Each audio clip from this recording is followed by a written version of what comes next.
Hello friends, എല്ലാവർക്കും good morning. അപ്പോൾ ഇഷ്ടമാത്രത്തിൻ്റെ ഇന്നത്തെ ഒരു സൂപ്പർ ഹിറ്റ് വിശേഷത്തിലേക്ക് എല്ലാവർക്കും സ്വാഗതം. അങ്ങനെ നമ്മുടെ ഇഷിത ആദ്യയെക്കുറിച്ചുള്ള ആ നല്ല കാര്യങ്ങളെല്ലാം മഹേഷിനോട് പറയാം. മഹേഷിനും അത് കേട്ട് കഴിഞ്ഞപ്പോഴേക്ക് ഭയങ്കരേറെ അഭിമാനം തോന്നുകയാണ്. കാരണം തൻ്റെ മകനെക്കുറിച്ചാണല്ലോ ഇഷിത ഇങ്ങനെയൊക്കെ പറയുന്നത് കേട്ട് കഴിഞ്ഞപ്പോഴേക്കും ഒരു പക്വതയുള്ള കുട്ടി, ഇത്രയും സ്നേഹമുള്ളൊരു കുട്ടിയെ ഞാൻ ഇതുവരെയും കണ്ടിട്ടില്ല മഹേഷെ. എത്ര പക്വതയോടുകൂടി തന്നെയാണ് അവൻ പെരുമാറുന്നതെന്ന് അറിയാവോ? ഞാൻ പ്രസവിച്ച മകനായിരുന്നുവെങ്കിൽ എന്ന് ഞാനിപ്പോൾ ആഗ്രഹിച്ചു പോവുകയാണ് ആദിയെ കാണുമ്പോഴേക്കും. ഇതൊക്കെ കേട്ടുകഴിഞ്ഞപ്പോഴേക്കും എടോ, താൻ പ്രസവിച്ചില്ലെങ്കിലും തൻ്റെ സ്വന്തം മകനെ പോലെയല്ലേ ആദി? അത് തീർച്ചയായിട്ടും ആദിയും അതേപോലെ തന്നെ ചിപ്പിയും എൻ്റെ സ്വന്തം മക്കൾ തന്നെയാണ്. രചനയാണ് പ്രസവിച്ചെങ്കിലും ആത്മബന്ധം കൊണ്ടൊക്കെ ഞങ്ങൾ മൂന്നുപേരും ഒന്നാണ് എന്ന രീതിയിൽ തന്നെ നമ്മുടെ ഇഷിത പറയുക. അപ്പോൾ ഇഷിതയുടെ ഓരോ വാക്കുകൾ കേൾക്കുമ്പോഴും മഹേഷിന് ഭയങ്കര സന്തോഷം തോന്നുകയാണ്. ഇനി അവന് നല്ല ഭാവിയാണ് നമ്മൾ ഉണ്ടാക്കി കൊടുക്കേണ്ടത് എന്നൊക്കെ ഇങ്ങനെ പറയുകയാണ്. പിന്നീട് കാണിക്കുന്നത് ആകാശിനെയാണ്. അപ്പോൾ ആകാശാണെങ്കിൽ ആ അമ്മാവനെ, അതായത് സുമിതയുടെ അമ്മാവനോട് സംസാരിക്കുകയാണ്. ആ അമ്മാവനായിട്ട് ഭീഷണിപ്പെടുത്തുകയാണ്.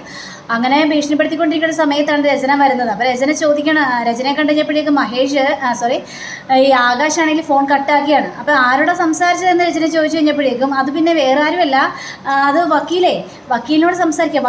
വക്കീലിനോട് എന്തിനാണ് ഇപ്പോൾ ആകാശ് ഈ സമയത്ത് സംസാരിക്കുന്നത് എന്ന് ചോദിക്കണം. അത് വേറൊന്നുമല്ല, കാരണം ഇപ്പോൾ മഹേഷിന് നമുക്ക് തകർക്കണ്ടേ. മഹേഷിൻ്റെ പക്ഷത്താണ് ഇപ്പോൾ ചിപ്പിയും അതേപോലെ തന്നെ ആദിയും. പക്ഷേ ആദിയെയും ചിപ്പിയെയും നമുക്ക് തിരിച്ചു പിടിക്കണ്ടേ എന്ന് ചോദിക്കുകയാണെങ്കിൽ അത് എങ്ങനെ സാധിക്കും ആകാശേ? എനിക്ക് അവനെക്കുറിച്ച് ഓർക്കുമ്പോൾ എൻ്റെ മനസ്സ് ഇപ്പോഴും വേദനിക്കുകയാണ്. കാരണം അവൻ്റെ മനസ്സ് എങ്ങനെ മാറിപ്പോയെന്ന് ഒരു പിടുത്തവും കിട്ടുന്നില്ല. അവൻ അത്രമാത്രം ഞാൻ സ്നേഹിച്ചാണ്. മമ്മിയെന്ന് പറഞ്ഞാൽ അവർ മരിച്ചു കളയുന്ന രീതിയിലായിരുന്നു. പക്ഷേ എന്തുകൊണ്ടാണ് അവൻ എന്നെ വെറുത്തതെന്ന് എനിക്ക് മനസ്സിലാവുന്നില്ല ആകാശേ. ഇതൊക്കെ കിട്ടുമ്പോൾ അത് വേറൊന്നുമല്ല, മഹേഷും ഇഷിതയുമാണ് അതെല്ലാത്തിനും കാരണം. നിന്നെക്കുറിച്ചുള്ള എല്ലാ കാര്യങ്ങളും പറഞ്ഞു കൊടുത്ത് നിന്നൊരു മോശം സ്ത്രീയായിട്ടാണ് അവർ രണ്ടുപേരും നിന്നെ ചിത്രീകരിച്ചിരിക്കുന്നത് മകൻ്റെ മുന്നിൽ. അപ്പോൾ ഒരു കാര്യം തന്നെ പലതവണ പറയുമ്പോഴേക്കും എല്ലാവരുടെ മനസ്സ് മാറും. അതേ രീതിയിലേ ആദിയുടെ മനസ്സും മാറിയിട്ടുണ്ടാവുള്ളൂ. അപ്പോൾ നമുക്കിനി എന്താ ചെയ്യേണ്ടത്? ആദിയെ തിരിച്ചു പിടിക്കണം. അതിനു വേണ്ടിയാണ് ഞാൻ വക്കീലിനോട് പല കാര്യങ്ങളും സംസാരിച്ചത്. അതെങ്ങനെ ആദിയെ നമ്മൾ എങ്ങനെ തിരിച്ചു പിടിക്കും? ശരിക്കും പറഞ്ഞു കഴിഞ്ഞാൽ ഏറ്റവും സഹിക്കുന്ന ഒരാളാണ് പെണ്ണുങ്ങളെന്ന് പറയുന്നത്. അപ്പോൾ വീട്ടിലെന്ത് പ്രശ്നമുണ്ടെങ്കിലും നമ്മുടെ ചിപ്പിയാണെങ്കിൽ അത് സഹിച്ചും കേട്ടും മിണ്ടാതൊക്കെ നിൽക്കും അല്ലേ? ഞാൻ പറയുന്നത് ശരിയല്ലേ രചന എന്ന് ചോദിച്ചപ്പോഴേക്കും അത് ശരിയാ. ചിപ്പിയാകുമ്പോൾ എല്ലാം സഹിച്ചും കേട്ടൊക്കെ മിണ്ടാതിരുന്നോളും. പക്ഷേ ആദ്യം അങ്ങനെയല്ല. ഇഷിതയ്ക്ക് ഒരു കുഞ്ഞ് ജനിച്ച് കഴിയാൻ നേരത്ത് ഇപ്പോൾ കാണിക്കുന്ന സ്നേഹം അപ്പോൾ ഉണ്ടാകുമെന്ന് നിനക്ക് തോന്നുന്നുണ്ടോ രചന? അതൊരിക്കലും ഉണ്ടാകാനായിട്ട് പോകുന്നില്ല. സ്വന്തം മക്കളോടല്ലേ ഏതൊരു അമ്മമാർക്കും സ്നേഹം ഉണ്ടാവുള്ളൂ. അല്ലാതെ വേറൊരു സ്ത്രീ പ്രസവിച്ച മക്കളോടൊന്നും ഒരമ്മമാർക്കും സ്നേഹം ഉണ്ടാവില്ലല്ലോ. അവരെ വേർതിരിച്ച് തന്നെയല്ലേ അവർ കാണുള്ളൂ. അതാണ് പോയിന്റ്. അപ്പോൾ ഇഷിതയ്ക്ക് ഒരു കുഞ്ഞ് ജനിച്ചു കഴിയാൻ നേരത്ത് ഈ സ്നേഹം ആദിയിൽ നിന്നും ചിപ്പിയിൽ നിന്നും അവൾക്ക് ഇല്ലാതെയാകും. അങ്ങനെ ചിപ്പി ചിലപ്പോൾ അതെല്ലാം കേട്ടും സഹിച്ചൊക്കെ മിണ്ടാതിരുന്നെന്ന് വരും. തൻ്റെ ഇഷിതാമ്മയല്ലേ, തൻ്റെ ഡാഡിയുടെ കുഞ്ഞല്ലേ എന്നൊക്കെ വിചാരിച്ചുകൊണ്ട് മിണ്ടാതിരുന്നെന്ന് വരും. പക്ഷേ ആദി അങ്ങനെയല്ല. ആദി പ്രതികരിച്ച് തുടങ്ങും അവിടെ. എന്താ മഹേഷേ, എന്താ ആകാശ് എന്താ പറഞ്ഞു വരുന്നത്? അതെ, അതുതന്നെ. കാരണം ഈ ഒരു അവഗണന ഒരിക്കലും സഹിക്കാൻ പറ്റാത്തൊരു കാര്യമാണ് ആദിക്ക്. ചിപ്പിയെ ആരെങ്കിലും ദ്രോഹിക്കുന്നത് കണ്ടു കഴിഞ്ഞിട്ടുണ്ടെങ്കിൽ അവൻ അത് കൈയും കെട്ടി എന്ന് നോക്കി നിൽക്കില്ല.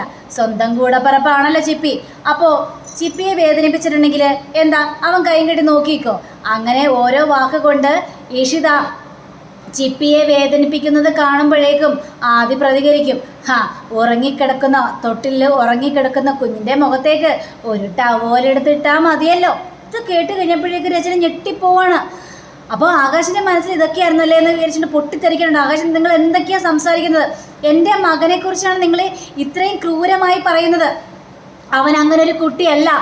അവൻ്റെ മനസ്സിൽ അങ്ങനെ ഒരു ചിന്ത. ചിലപ്പോൾ അങ്ങനെയൊക്കെ സംഭവിക്കുമ്പോൾ അവൻ പ്രതികരിച്ചെന്നിരിക്കാം. പക്ഷേ ഇങ്ങനത്തുള്ളൊരു ദുഷ്ടതരമൊന്നും അവൻ കാണിക്കില്ല. അതുറപ്പുള്ള കാര്യം തന്നെയാണ് എനിക്ക്. എൻ്റെ മകനെക്കുറിച്ചുള്ള അനാവശ്യ കാര്യങ്ങളൊന്നും പറയാൻ നിൽക്കരുത് ആകാശേ. ഇതൊന്നും കേട്ട് സഹിച്ചൊന്നും ഞാൻ മിണ്ടാതിരിക്കില്ല എന്നും പറഞ്ഞുകൊണ്ട് രചന അവിടെ കിടന്ന് തുടങ്ങി. അപ്പോൾ രചനയുടെ ആ ഭാവമാറ്റോ സ്വഭാവമാറ്റോ ഒക്കെ കണ്ടു കഴിഞ്ഞപ്പോഴേക്കും ആകാശന് അത്ര പന്തി തോന്നിയില്ല. അപ്പോൾ ആ രചനയെ സോപ്പിടാൻ വേണ്ടി അയ്യോ ഞാനൊരു നടക്കാൻ പോകുന്ന ഒരു കാര്യത്തിൻ്റെ ഒരു ഉദാഹരണം പറഞ്ഞു. ആദ്യം അങ്ങനെ ചെയ്യുമെന്നല്ല പറഞ്ഞത്, നമുക്കറിയാലോ. ആദ്യം നല്ല കുട്ടിയാണെന്ന് നമുക്കറിയാലോ. അതുകൊണ്ട് ആദ്യം അങ്ങനെ ചെയ്യില്ലെന്ന് നമുക്ക് പൂർണ്ണ വിശ്വാസമുണ്ട്. പക്ഷേ അങ്ങനെയല്ല രചന. ഇനി അവർ രണ്ടുപേരും അവിടെ നിന്ന് കിടന്ന് ഉരുകാനായിട്ട് പോവാണ്. അതാണ് ഞാൻ രചനയോട് പറഞ്ഞു വന്നത്. ഇഷിതയ്ക്ക് അപ്പോൾ എന്ത് ചെയ്യണം? ഇഷിതയ്ക്ക് ഒരു കുഞ്ഞുണ്ടാകാൻ പാടില്ല. അങ്ങനെ കുഞ്ഞുണ്ടായാൽ മാത്രമല്ലേ ആദ്യയോട് പ്രതികരിക്കുള്ളൂ. അപ്പോൾ ആ കുഞ്ഞിനെ ഇല്ലാതാക്കുക, അതാണ് നമ്മളുടെ അടുത്ത ലക്ഷ്യം. അങ്ങനെ വേണം മഹേഷിനോട് പ്രതികാരം വീട്ടാനായിട്ട്. ആദിയെയും ചിപ്പിയെയും തിരിച്ചു പിടിച്ച അവന് ശരിക്കും ഒരു തിരിച്ചടി തന്നെ കിട്ടണം രചന. അതിന് നമ്മൾ രണ്ടുപേരും കൂടി മുൻകൈ എടുത്താലേ മതിയാവുള്ളെന്നും പറഞ്ഞുകൊണ്ട് അവിടെ ഭയങ്കരമായിട്ട് പ്ലാൻ ചെയ്യുകയാണ്. പക്ഷേ ഈ ആകാശിൻ്റെ ആ ഒരു പ്ലാനിങ് ഒന്നും വലിയതായിട്ട് നമ്മുടെ രചനയ്ക്ക് ഇഷ്ടപ്പെട്ടില്ല. ആകാശിൻ്റെ ഓരോ സ്വഭാവങ്ങളും രചന ഇങ്ങനെ മനസ്സിലാക്കിക്കൊണ്ടിരിക്കുകയാണ്. ആദി കോടതി മുറ്റത്ത് വെച്ച് പറഞ്ഞ കാര്യങ്ങളാണ് രചനയുടെ മനസ്സിലേക്ക് കടന്നുകൂടി വരുന്നത്. ഈ ആകാശങ്ങളെക്കുറിച്ച് മമ്മിക്ക് അറിയില്ല. അയാളൊരു ചതിയനാണ്, ദുഷ്ടനാണ്. അയാളുടെ യഥാർത്ഥ മുഖം മമ്മി തിരിച്ചറിയാനായിട്ട് പോകുന്നേ ഉള്ളൂ എന്ന് പറഞ്ഞ കാര്യങ്ങൾ നമ്മുടെ രചനയുടെ മനസ്സിലേക്ക് അങ്ങനെ കടന്നുകൂടി വരിക. അങ്ങനെ പിന്നീട് കാണിക്കുന്നത് നമ്മുടെ മഞ്ജിമയാണ്. അപ്പം മഞ്ജിമയാണെങ്കിൽ ഒരു പുഴവക്കിൽ ഇങ്ങനെ അജിത്തിനെയും കാത്തുകൊണ്ട് നിൽക്കുക. അപ്പോൾ മഞ്ജിമ അങ്ങനെ നിൽക്കുന്നത് നമ്മുടെ ആദ്യ സ്കൂളിൽ വരികയായിരുന്നു. ആ സമയത്ത് ആദ്യ കാണുകയാണ്. അപ്പോൾ അത് ആദ്യം കണ്ടുകഴിഞ്ഞപ്പോഴേക്കേ മഞ്ജിമപ്പയാണല്ലോ നിൽക്കുന്നത്. ഇതെന്താ മഞ്ജിമപ്പ അവിടെ പോയി നിൽക്കുന്നത്? ഇതെന്താണെന്ന് അറിയില്ല, എന്തൊരു വശപ്പശ കണ്ടല്ലോ എന്നൊക്കെ ചിന്തിച്ച് ഈ ആദ്യമാണെങ്കിൽ ഒരു മരത്തിൻ്റെ പിന്നാലെ ഇങ്ങനെ ഒളിച്ച് നിൽക്കുക. ഇവൻ എന്താണ് കാണിക്കുന്നത് അറിയാൻ വേണ്ടി തന്നെ. അപ്പോൾ അതേ വരുന്നു അജിത്ത് മഞ്ജിമയുടെ അടുത്തേക്ക് വന്നപ്പോൾ മഞ്ജിമ ഇരുന്ന് ഭയങ്കര കരച്ചിൽ. അപ്പോൾ ഇത് കണ്ടുകഴിഞ്ഞപ്പോഴേക്ക് അജിത്ത് പേടിച്ചു പോയി. എന്താ മഞ്ജിക്ക് പറ്റിയത്? മഞ്ജി എന്തിനാണ് കിടന്ന് കരയുന്നത് എന്ന് ചോദിക്കുകയാണ്. അപ്പോഴേക്ക് മഞ്ജു പറയണ, അയ്യോ അജിത്തെ, ഞാനേ നിങ്ങളോടൊരു സത്യം മറച്ചു വെച്ചു. ഞാൻ നിങ്ങളോട് പറഞ്ഞത് കള്ളത്തരാ. ഞാൻ നിങ്ങളോട് സത്യം മറച്ചു വെച്ചെന്ന് പറഞ്ഞാൽ ഭയങ്കര കരച്ചിലാണ്. കള്ളത്തരോ? എന്താണ് മഞ്ജി നീ എന്നോട് പറഞ്ഞ കള്ളത്തരം? അത് പറ. എന്താണെങ്കിലും എന്നോട് പറയേ. അതങ്ങോട്ട് ഞങ്ങൾ ക്ഷമിച്ചാൽ പോരെ? ഇല്ല, അത് ക്ഷമിക്കാൻ പറ്റുമെന്ന് എനിക്കറിയില്ല.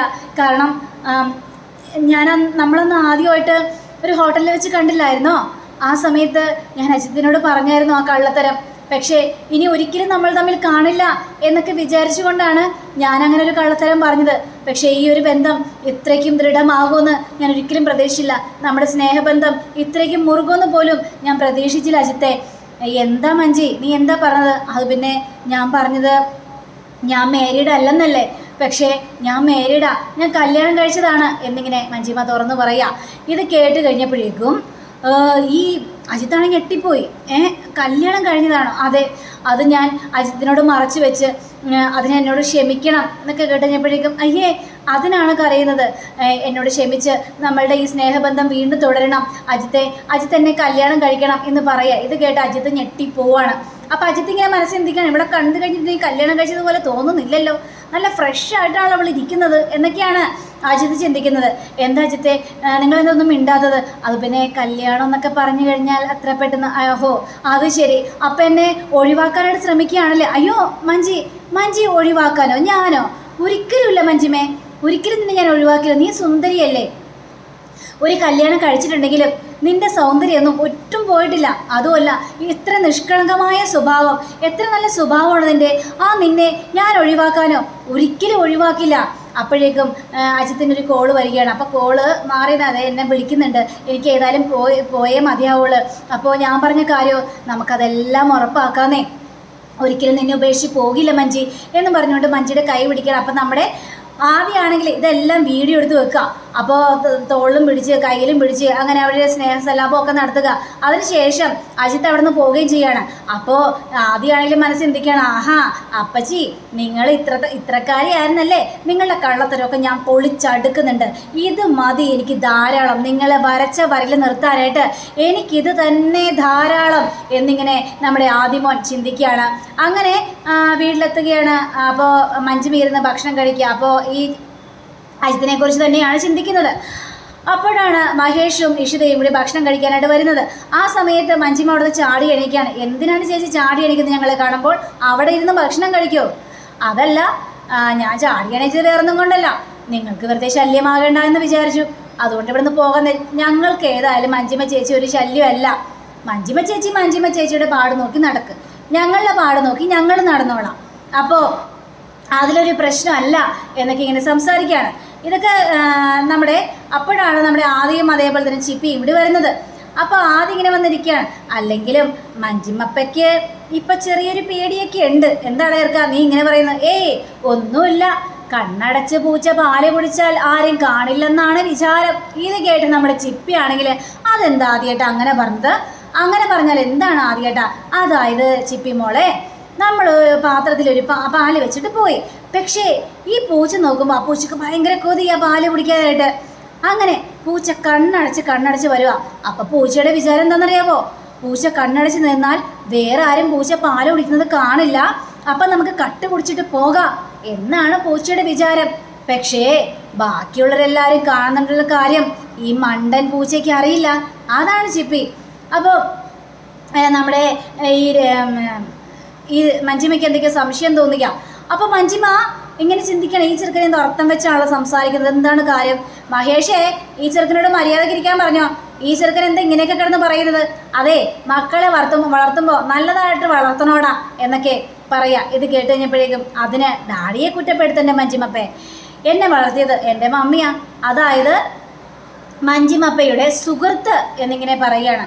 ദേ, ഈ ചെറുക്കൻ മര്യാദക്ക് ഇരുത്തില്ലെങ്കിലുണ്ടല്ലോ അപ്പോഴേക്കും ഈ മഞ്ജിമയ്ക്ക് കലി വന്നിട്ട് അവിടെ നിന്ന് എണീറ്റ് പോവാണ്. അപ്പോൾ ഇഷിത ചോദിക്കുകയാണ്, എന്തിനാ മോനെ നീ എന്തിനാ നിന്റെ മമ്മിയെക്കുറിച്ച് അങ്ങനെ പറഞ്ഞത്? മഹേഷ് കണ്ടില്ലേ, ആദ്യം പറഞ്ഞത് കേട്ടില്ലേ? മോനെ, എന്തായാലും നിന്റെ മമ്മിയല്ലേ, അതുകൊണ്ട് മമ്മിയെക്കുറിച്ച് അങ്ങനെയൊന്നും പറയാൻ പാടില്ല. അയ്യോ ഡാഡി, അത് ഞാൻ ചുമ്മാ അപ്പയെ ഒന്ന് പരീക്ഷിക്കാൻ വേണ്ടി പറയുന്നത് മാത്രമേ ഉള്ളൂ, എന്നാലും നീ അങ്ങനെ പറയരുത്. അല്ല, നീ എന്താ മഞ്ജിമപ്പയെക്കുറിച്ച് അങ്ങനെയൊക്കെ സംസാരിച്ചത്? ചുമ്മാ മഞ്ജിമപ്പയെ ചുമ്മാ വട്ടാക്കാൻ വേണ്ടി ഞാൻ അങ്ങനെ സംസാരിച്ചതേ ഉള്ളൂ ഡാഡി എന്നൊക്കെ ഇങ്ങനെ ആദി പറയണം. അപ്പോൾ ആദിയുടെ ആ ഒരു വലയിൽ നമ്മുടെ മഞ്ജിമ വീണു പോയിരിക്കുകയാണ്. അപ്പോൾ അങ്ങനെയും കാണിച്ചുകൊണ്ടാണ് നമ്മുടെ ഇന്നത്തെ റിവ്യൂ ഇവിടെ അവസാനിച്ചിരിക്കുന്നത്. അടുത്ത റിവ്യൂവിനെ കാത്തിരിക്കുക, സബ്സ്ക്രൈബ് ചെയ്യുക. എല്ലാവർക്കും നല്ലൊരു ദിനം ആശംസിച്ചുകൊണ്ട് തന്നെ നന്ദി, നമസ്കാരം, thank you, see you, by.